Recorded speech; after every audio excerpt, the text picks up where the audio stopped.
HarperCollins presents Scarlet and Ivy, The Curse in the Candlelight, by Sophie Cleverly, read by Sarah Ovens. Chapter 1. Scarlet. It was the worst birthday I could remember, and considering I had spent my last birthday locked up in an asylum, that was really saying something. I ran into what had once been our bedroom, slamming the door shut behind me. I flung myself down on the dusty sheets and beat the pillow with my fists, sending clouds billowing into the air.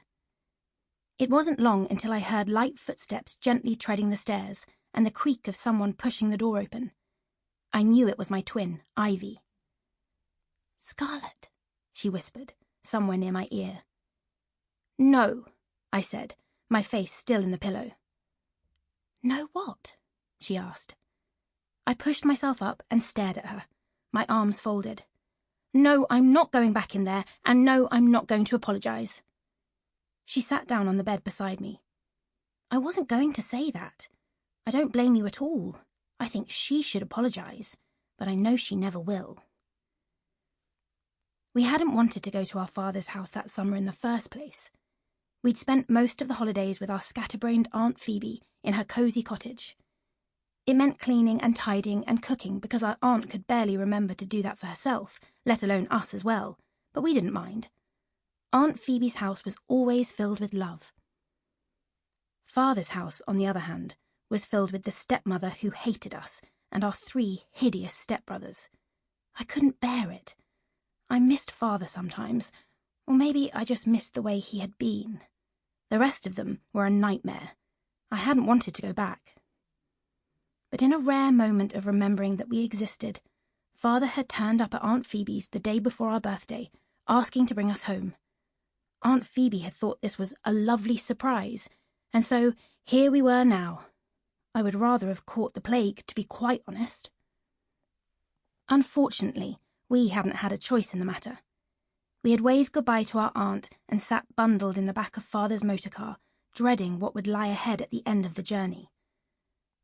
Our stepmother, Edith, had greeted Father warmly and given us a greeting colder than ice. That was typical. Ivy had tried to say hello to our stepbrothers, but they had just ignored her and carried on playing with their model trains. Dinner hadn't gone any better. Our stepmother had given us the smallest helpings of everything, and then called me greedy when I had asked if there was any more. Her boys got portions the size of mountains, and she gave them seconds. I glared at them one by one, but they were too busy stuffing their faces to notice. We'd spent a chilly night in our old twin beds. I spent most of it staring through the crack in the curtains at the black night sky, hoping that if I stayed awake long enough, it would delay the arrival of morning. But soon my eyes slipped shut, and I woke up to the weak, watery sun rising on our 14th birthday. Ivy rolled over sleepily in her bed. "Happy birthday," she mumbled to me. "Happy birthday," I said back, without much feeling. I peered over at her, through the dust spiralling in the light. She was smiling. "What?"